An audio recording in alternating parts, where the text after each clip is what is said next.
Hey guys, how's it going? It's Al. It is week 3.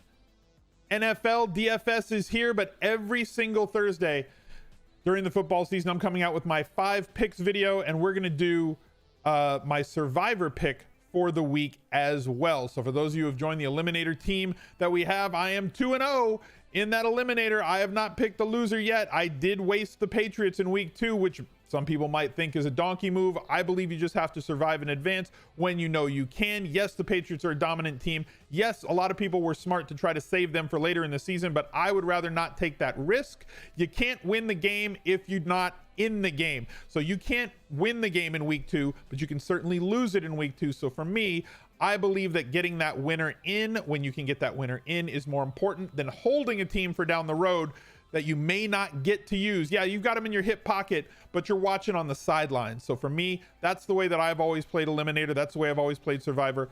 And I'm going to continue to do that throughout the weeks and as it goes on. And hopefully I'm there by the end of the year to see if we can still do that. I am also not playing very well against the spread because predicting the future is very hard to do. There's a reason why they keep building these really big hotels on the Vegas Strip, because beating the spread is extremely hard. Last year we did have a winning record, 29-20-1 against the spread. This year I've started off really slow. 1-4 in week 1, 2-3 in week 2, putting us at 3-7 on the year. But if the math is right, and I did pretty good at the SAT, I should go 3-2 this week, 4-1 in week 4, with a big 5-0 week coming in week 5. That's how this works, right? I think so. Maybe not. I'm going to try to do the best that I can. I've got my 5 picks lined up for you. 4 against the spread and 1 against the total here for week 3. So thank you for being here once again. If you wouldn't mind dropping a like on this video, smashing that subscribe button, and ring that notifications bell, because I put out a ton of content every week on YouTube, and I would hate for you guys to miss any of those releases. So let's get right to the plays that we have for this week. The first one is not going to be that. The first one is the Thursday night game. This game here, the Tennessee Titans up against the Jacksonville Jaguars. There's not going to be a lot of offense in this game.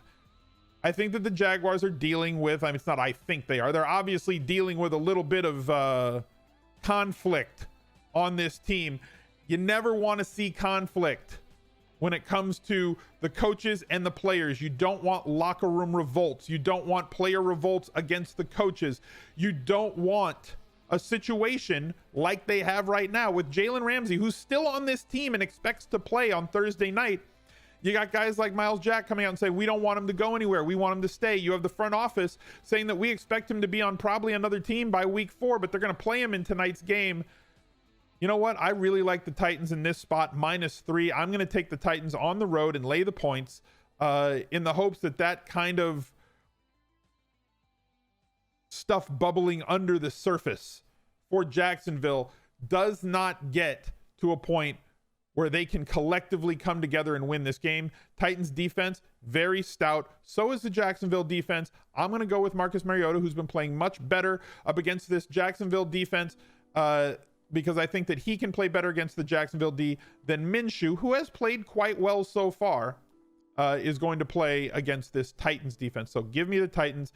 I'm going to lay the 3 points here and hope that they win by more than a field goal. The second game that I have for you is going to be the Saints and the Seahawks. This game, I'm playing reverse line moves in this game. I'm going to play reverse line move in another game as well. This game has seen the Saints drop to a 4-point underdog from 5.5, I believe is where it opened, and on less of the bets. So big money coming in on the Saints, even though more tickets being cast on the Seahawks. They are on the road. Yes, they're playing with a backup quarterback, and we don't know which one it's going to be, as the coaching staff is being very cloak and dagger, a lot of gamesmanship going on. We don't know if it's going to be Taysom Hill. We don't know if it's going to be Teddy Bridgewater. I think that they rebound very nicely. Seattle's defense is good, but not great. Good front 7, but a lot of talent on this New Orleans Saints offense. And with a week to prep without Drew Brees at quarterback, I think that they're going to surprise in this game right here. They do have the weapons on defense that can slow this Seattle offense, though they are not good against the run. I think that Chris Carson is going to be a good play this week, but through the air, those defensive backs for the Saints, including Lattimore and company, I think, can do the job that they need to do and keep this game closer than most think. And if they lose, it'll be by a field goal or less. So give me the 4 points and the New Orleans Saints on the road.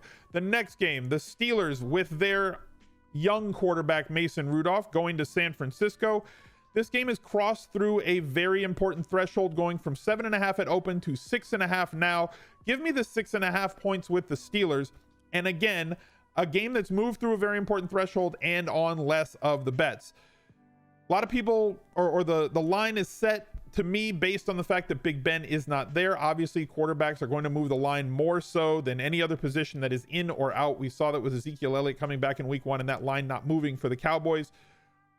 I don't think that Mason Rudolph is as bad as many other people think that he might be. Well, he's not Big Ben. He doesn't have to be Big Ben. They've got great weapons around him. Connor is a little dinged up, but going to play. Jalen Samuels behind him is a pass-catching running back that can very much aid a young quarterback. He's got a great rapport with James Washington, who he threw to for 3 years in college and through preseason has done very well with him as well. Big numbers that they've put up together, both in college and in preseason. Obviously, regular season, a different story, but it's not like James Washington is the number 1 pass catcher on this team. They still have Juju Smith-Schuster from to throw to. They still have an excellent tight end as well in Vance McDonald. And this San Francisco defense, while the front 7 is greatly improved and should put pressure, should be able to get to Mason Rudolph.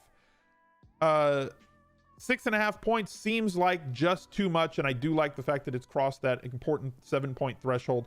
Give me the Steelers, and I will take the 6.5 points here. Moving on to Carolina and Arizona.